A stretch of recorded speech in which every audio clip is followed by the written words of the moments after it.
Shalom, selamat sore Bapak Ibu, saudara-saudari keluarga besar GKI Marta Dirja Purwokerto. Senang sekali kita berjumpa kembali di dalam kalam online pada hari ini Kamis, tanggal 10 Oktober 2024. Nah, di dalam kalam online ini kita akan bersama-sama merenungkan suatu tema, yaitu Tuhan penolongku. Didasari melalui kitab Bilangan pasal 21 ayat 4 sampai dengan ke-19. Bersama saya Bambang Laksoyuwono, mari kita akan kupas bagian demi bagian bacaan firman Tuhan hari ini. Namun sebelum kita membahas bagian demi bagian tersebut, kita bersama berdoa, kita mohon pertolongan Roh Kudus supaya kita dimampukan untuk memiliki hikmat yang berasal dari Tuhan, sehingga kita mampu memahami dan melakukan firman itu dalam hidup kita sehari-hari. Mari kita bersama berdoa.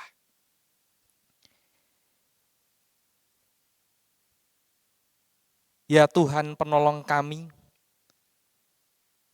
sungguh kami bersuka cita jikalau pada sore hari ini kami boleh kembali berjumpa di dalam kalam online.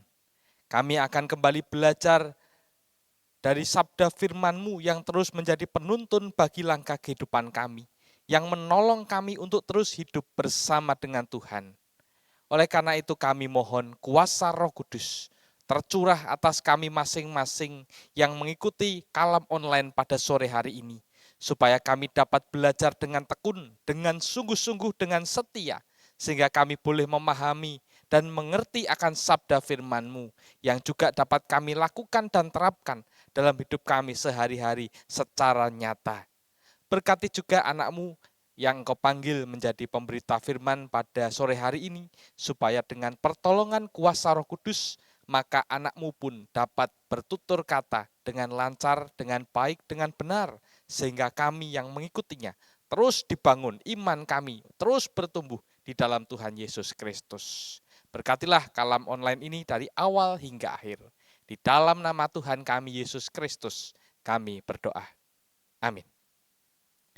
Bapak Ibu Saudara, tema Tuhan penolongku akan kita renungkan bersama-sama pada saat ini. Didasari dari Bilangan pasal 21 ayat 4 sampai dengan ayat yang ke-9. Nah, Bapak Ibu Saudara, ketika kita melihat kehidupan kita, maka kita bisa mengatakan hidup kita adalah sebuah perjalanan. Dan berbicara soal perjalanan, maka kita akan melalui jalan-jalan yang ada di hadapan kita. Dan jalan itu tidak senantiasa mulus, lurus, rata. Terkadang jalan itu adalah jalan yang rusak, jalan yang penuh hambatan, jalan yang berkelok, jalan yang menanjak, bahkan jalan yang menurun, yang bisa membuat kita terjungkal, terjatuh, dan terguling. Dan bahkan kita terluka. Artinya dalam perjalanan selalu saja ada yang namanya persoalan atau kesulitan. Ya. Jadi kalau ada yang tidak ingin sama sekali punya persoalan atau kesulitan, mereka ini adalah yang sudah meninggal dunia, ya, jadi tidak akan mengalami persoalan dan kesulitan.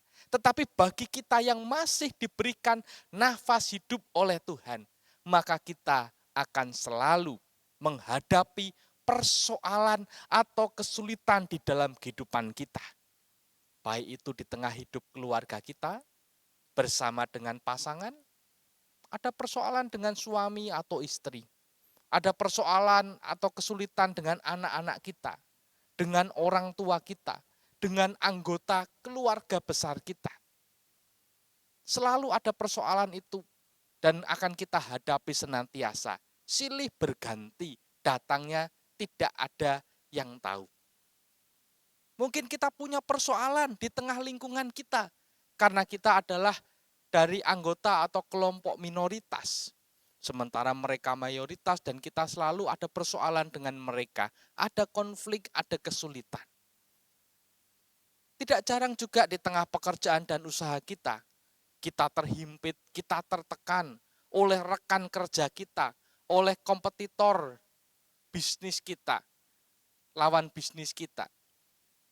Ada persoalan, ada kesulitan. Dan tidak jarang bahkan dalam kehidupan persekutuan, kita pun bisa mengalami yang namanya persoalan-persoalan atau kesulitan-kesulitan di dalam kehidupan persekutuan, kesaksian, dan pelayanan kita. Nah, kalau kita mau jujur, kita masing-masing ketika menghadapi kesulitan atau persoalan itu, ada yang siap untuk melawan, ada yang justru mereka menghindar. Atau ada juga yang ternyata ketika ia menghadapi persoalan hidup, kesulitan hidup, ia menyalahkan pihak lain. Ada juga yang mereka hanya sekedar terdiam dan tidak berbuat apa-apa. Ada juga orang-orang yang mencoba, berusaha, mengakomodasi situasi yang sedang terjadi. Inilah pilihan-pilihan tanggapan yang bisa saja kita lakukan di dalam kehidupan kita ketika kita menghadapi persoalan hidup, kesulitan hidup yang nyata, yang datangnya tidak pernah kita tahu, dan silih berganti ada dalam hidup kita. Nah, dalam perikop bacaan kita pada sore hari ini, perikop yang kita baca ini menunjukkan bagaimana bangsa Israel memilih menyalahkan Tuhan ketika menghadapi persoalan hidup, kesulitan hidup yang harus mereka pikul. Padahal Tuhan senantiasa menyertai, Tuhan senantiasa menolong, bahkan menyediakan apa yang mereka butuhkan. Tetapi ketika menghadapi persoalan dalam kehidupan mereka, mereka justru menyalahkan Tuhan. Nah, Bapak Ibu Saudara, oleh karena itu mari kita belajar memahami bahwa Tuhan adalah penolong kita. Tanpa terkecuali, Tuhan adalah penolong kita yang sesungguhnya di dalam hidup ini, yang tidak akan pernah mengecewakan kita. Untuk itu kita akan belajar dari perikop yang akan kita bahas bagian demi bagian ini. Di bagian pertama ayat Bilangan pasal 21 ayat 4 dan 5. Dikatakan demikian. Setelah mereka berangkat dari Gunung Hor, berjalan ke arah Laut Teberau untuk mengelilingi tanah Edom, maka bangsa itu tidak dapat lagi menahan hati di tengah jalan. Lalu mereka berkata-kata melawan Allah dan Musa. Mengapa kamu memimpin kami keluar dari Mesir? Supaya kami mati di padang gurun ini. Sebab di sini tidak ada roti dan tidak ada air. Dan akan makanan hambar ini kami telah muak. Bapak Ibu Saudara, perjalanan umat Israel menuju tanah perjanjian bukanlah perjalanan yang singkat. Bukan sekedar seminggu 2 minggu, bukan sekedar sebulan 2 bulan, atau setahun 2 tahun, tetapi puluhan tahun, 40 tahun. Nah, di dalam perjalanan mereka, ketika mereka berjalan bersama-sama berkelompok, keluar dari perbudakan di Mesir, mereka berjalan bersama-sama dan mereka mengalami penyertaan dan pertolongan Tuhan senantiasa. Dan bukankah Tuhan yang menolong mereka keluar dari Mesir, menjadi bangsa yang merdeka dan bukan sebagai budak? Namun rupa-rupanya mereka lupa, mereka tidak lagi mengingat-ingat bagaimana Tuhan menolong mereka. Sehingga ternyata ketika mereka berada di dalam perjalanan menuju tanah perjanjian dan mereka menghadapi persoalan atau kesulitan hidup, mereka menyalahkan Tuhan. Mereka berkata-kata melawan Allah dan Musa. Mereka tidak ingat ketika mereka keluar dari tanah Mesir, kalau kita lihat dari rutenya, dan saya berikan tanda itu Gunung Hor di perikop kita. Artinya perjalanan mereka selama ini sudah dijalani lebih dari setengah atau 50% dari total perjalanan mereka. Tetapi rupa-rupanya itu tidak membuat mereka bersyukur, tidak membuat mereka bergantung penuh kepada Allah, tetapi justru fokus mereka hanya pada persoalan dan kesulitan hidup, yaitu berupa makanan dan minuman. Mereka justru berkata-kata melawan Allah dan Musa, karena mereka tidak dapat lagi menahan hati di tengah jalan. Rupa-rupanya mereka sudah tidak bisa menahan hati lagi, dan mereka berkata-kata yang tidak baik tentang Allah dan Musa. Dan bahkan mereka berpikir ketika mereka keluar dari Mesir hanya akan digiring kepada kematian di padang gurun. Mereka berkata-kata melawan Allah dan Musa sebagai bentuk protes mereka, pelampiasan amarah mereka, hanya gara-gara mereka menghadapi persoalan dan kesulitan hidup. Mereka mengeluh tentang makan dan minum yang merupakan kebutuhan dasar hidup seorang manusia, yaitu kebutuhan biologis, yaitu makan dan minum. Padahal kita tahu ketika kita makan dan minum, dan makanan dan minuman itu mencukupkan kebutuhan untuk tubuh kita, itu bisa membuat kita bertahan hidup. Tetapi mereka rupa-rupanya tidak puas dengan mana, tidak puas dengan burung gagak, tidak puas dengan air yang selama ini diminum, dan mereka terus mengeluh tentang makan dan minum. Mereka terus mengingat-ingat dan membayangkan apa yang pernah terjadi ketika mereka menjadi budak di Mesir dengan makan daging. Sementara ini mereka harus makan makanan yang dikatakan mereka hambar ini. Kami sudah muak. Padahal ketika mereka makan makanan ini dan minum minuman ini, mereka makan dalam kondisi bangsa yang merdeka, bukan seorang budak. Tetapi mereka justru memiliki mental lebih baik makan daging walaupun menjadi seorang budak. Nah, Bapak Ibu Saudara, kita pun terkadang mengeluh tentang hidup kita.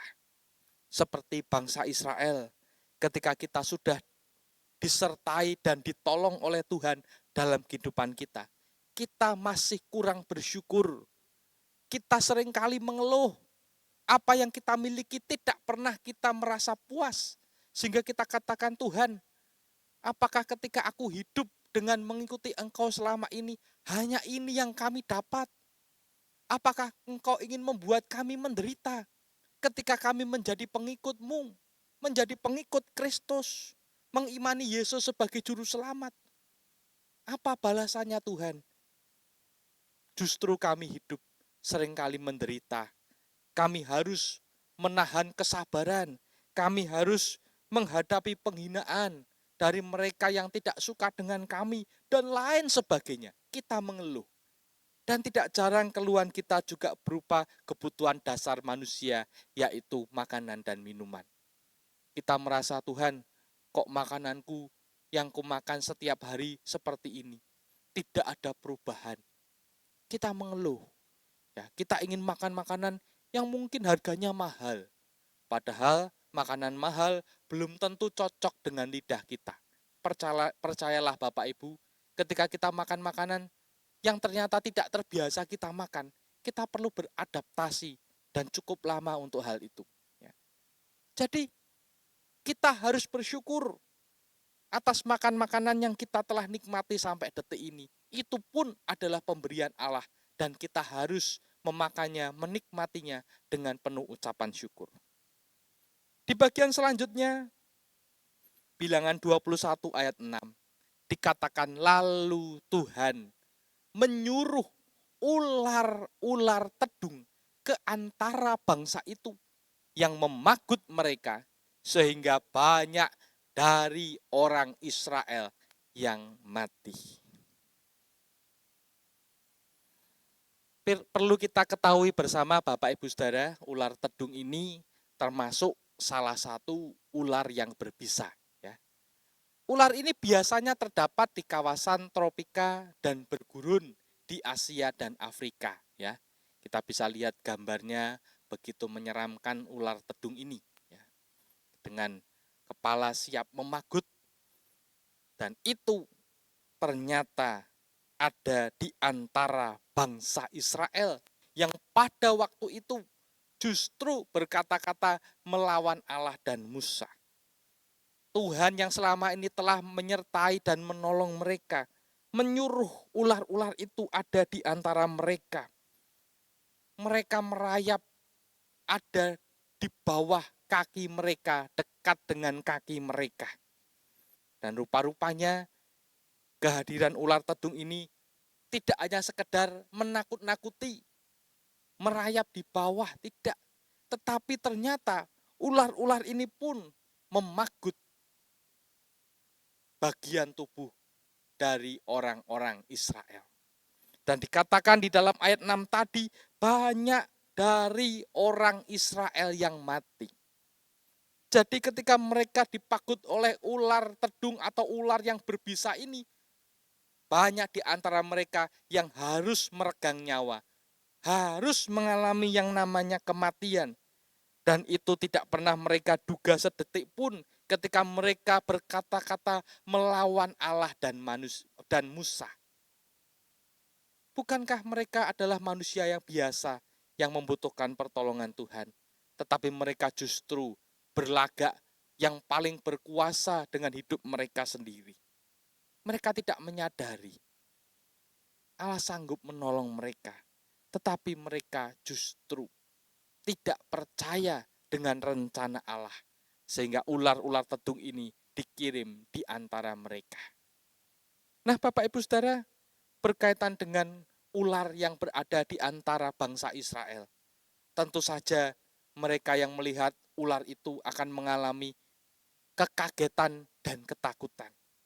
Saya pun di dalam hidup ini pernah mengalami perjumpaan dengan ular, setidaknya saya hitung ada 6 kali. Ya, tentu saja sebagai seorang manusia biasa ketika berjumpa dengan ular, ya reaksi pertama adalah kaget, ya, menculat, lari, cari aman. Nah, tentu saja bangsa Israel pun akan mengalami hal yang sama ketika mereka berjumpa dengan ular di sekitar mereka. Mereka akan kaget dan berusaha lari. Dan lebih parah lagi ketika melihat banyak temannya yang terpaku dan mati, pasti itu akan membuat mereka trauma, membuat mereka mengalami ketakutan. Apalagi ketika mereka yang sudah terpaku namun belum mati, alias menunggu ajal sampai bisanya ini menyebar ke seluruh tubuh. Nah, Bapak Ibu Saudara, di bagian selanjutnya dikatakan dalam Bilangan 21 ayat 7. Kemudian datanglah bangsa itu mendapatkan Musa dan berkata, kami telah berdosa sebab kami berkata-kata melawan Tuhan dan engkau. Berdoalah kepada Tuhan supaya dijauhkannya ular-ular ini daripada kami. Lalu Musa berdoa untuk bangsa itu. Bapak Ibu Saudara, setelah peristiwa yang menggemparkan itu, atau peristiwa luar biasa itu, yang membuat banyak orang Israel mengalami kematian setelah terpagut ular tedung ini, rupa-rupanya mereka menyadari keberdosaan mereka. Mereka berkata, kami telah berdosa, sebab kami telah berkata-kata melawan Tuhan dan engkau. Mereka menyadari betul mereka tidak mampu menjalani hidup mereka sendiri dengan kekuatan mereka sendiri. Mereka merasa berdosa karena telah melawan Tuhan dan Musa. Mereka memohon Musa yang awalnya dikata-katai dengan tidak baik, dengan tendensius, membuat mereka pergi dari Mesir untuk mati di padang gurun. Tetapi rupa-rupanya tanggapan Musa, respon Musa luar biasa. Mungkin bagi seorang yang biasa dan punya jiwa pendendam, tentu akan mengatakan, lah syukur gitu ya, rasain, mati, biarkan saja mereka mengalami itu. Ya. Tetapi sebagai abdi Tuhan, sebagai hamba Tuhan, Musa tidak menyimpan dendam semacam itu. Ketika melihat kesungguhan bangsa Israel bertobat, mengakui dosanya, dan memohon pertolongan dari Tuhan melalui dirinya untuk berdoa, Musa tanpa pikir panjang, tidak pakai berdebat, ia berdoa kepada Tuhan supaya dijauhkannya ular-ular tedung, ular-ular berbisa ini di antara bangsa Israel. Lalu di dalam Bilangan 21 ayat 8 dan 9 di bagian akhir kita, dikatakan, maka berfirmanlah Tuhan kepada Musa, buatlah ular tedung dan taruhlah itu pada sebuah tiang. Maka setiap orang yang terpagut, jika ia melihatnya, akan tetap hidup. Lalu Musa membuat ular tembaga dan menaruhnya pada sebuah tiang.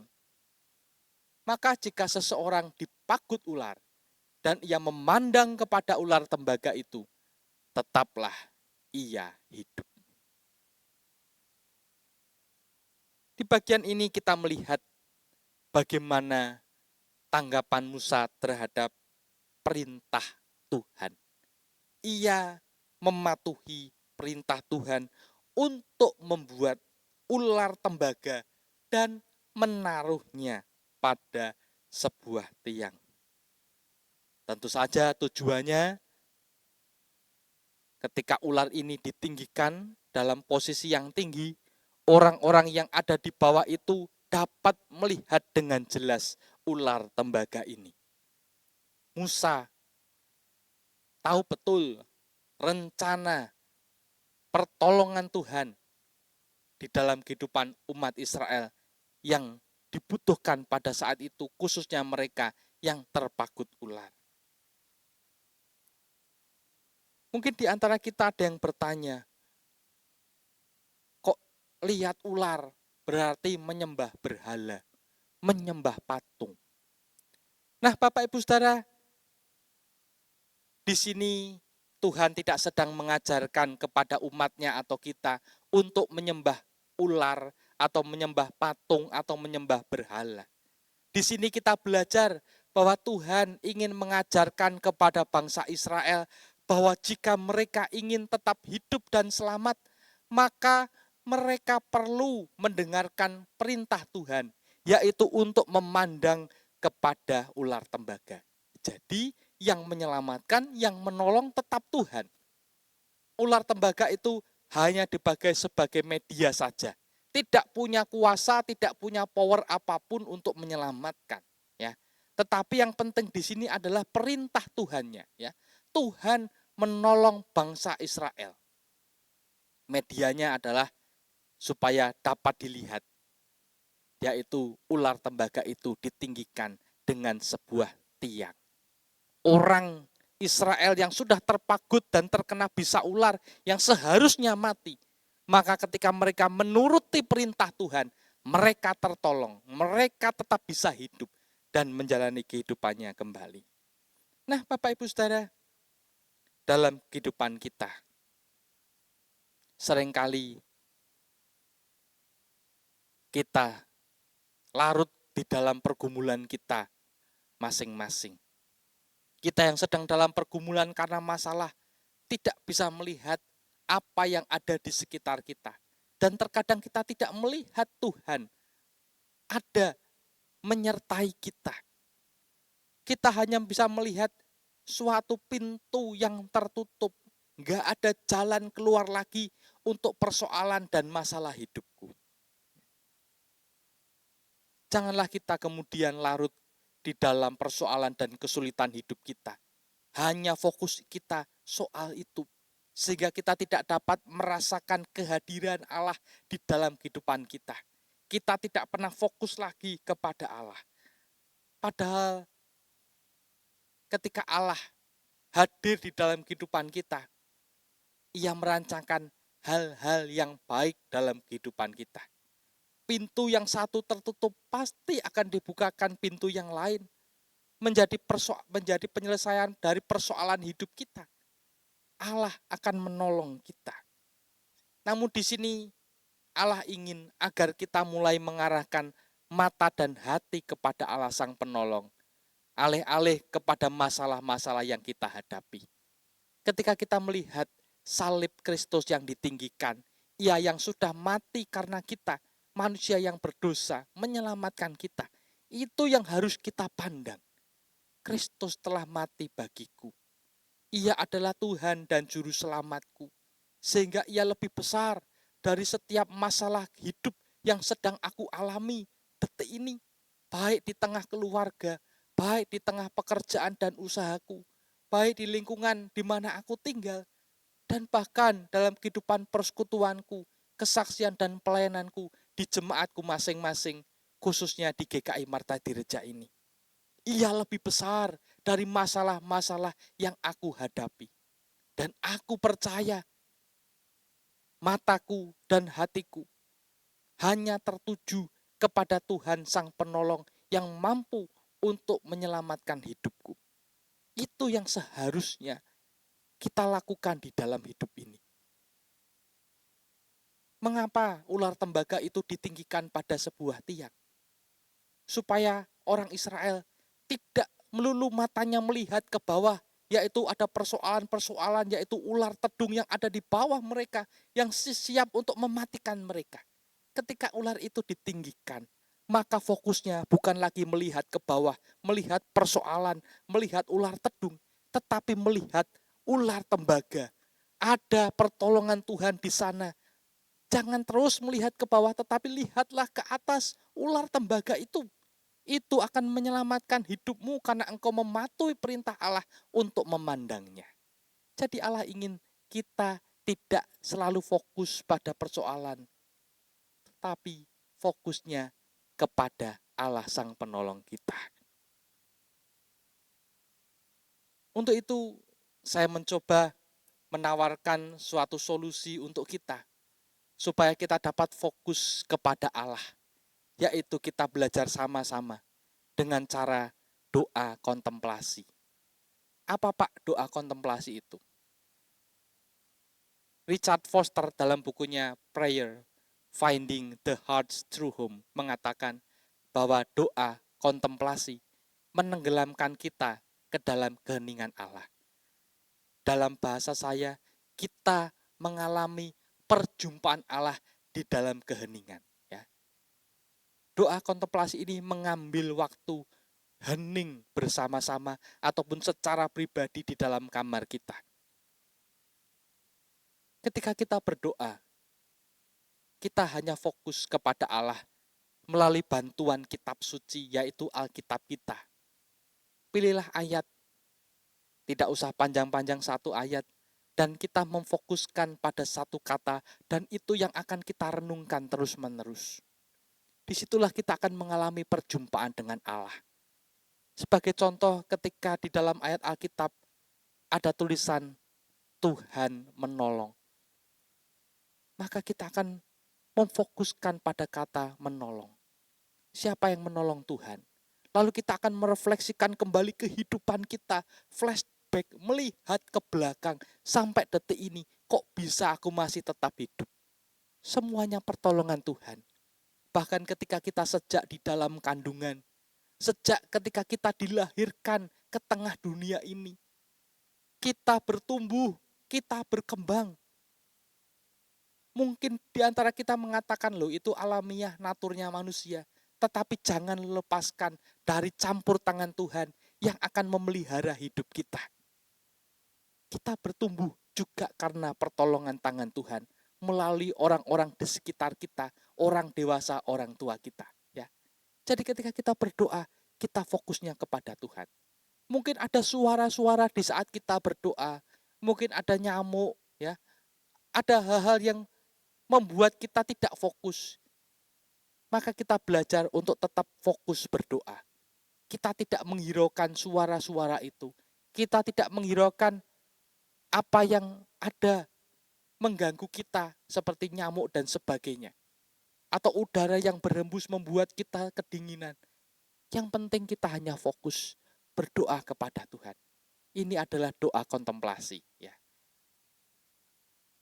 Bapak Ibu Saudara, maukah kita hidup dengan fokus hanya kepada Tuhan, Sang Penolong kita, dan bukan kepada yang lain, yaitu masalah-masalah hidup kita. Dan pada hari ini, kita sudah belajar dengan kita mengatakan, Tuhan, sungguh Engkau adalah penolong bagi kehidupanku yang tidak mudah ini, yang penuh dengan masalah, dengan berbagai macam lika-liku kehidupan. Engkau tetap bersamaku, Engkau tetap ada bagiku.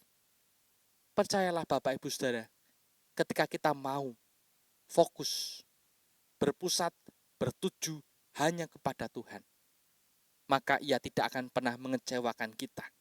Tangan Tuhan tidak pernah kurang panjang untuk menolong, menjamah, dan mengangkat kita. Asalkan kita mau berserah kepadanya. Amin. Mari kita berdoa. Tuhan, terima kasih atas firman-Mu yang boleh mengajar kami, untuk kami fokus hanya kepada Engkau dan bukan kepada masalah-masalah yang kami hadapi. Mata kami tidak terus menunduk melihat masalah, tetapi kami harus melihat ke atas. Ada salib Kristus yang telah menyelamatkan kami, yang membawa kami dari lumpur dosa menuju terangnya yang ajaib, hidup di dalam anugerah kasih keselamatan-Mu. Untuk itu kami mau menggunakan hidup kami dengan sebaik mungkin, supaya kami tidak mendukakan hati Tuhan, terkhusus mendukakan hati sesama kami manusia. Kami percaya Tuhan, Kau sanggup menolong, sanggup mengubahkan hidup kami semua, untuk memiliki kehidupan yang penuh syukur, kehidupan yang boleh merasa puas dan cukup, dan bahkan lebih lagi kami mau berbagi kasih terhadap orang-orang yang ada di sekitar kami. Terima kasih Tuhan untuk firman malam hari ini. Kami mau serahkan doa ini di dalam nama Tuhan kami, Yesus Kristus. Amin. Bapak Ibu Saudara, sekian kalam online hari ini. Sampai berjumpa kembali kalam online selanjutnya. Tuhan Yesus memberkati. Amin.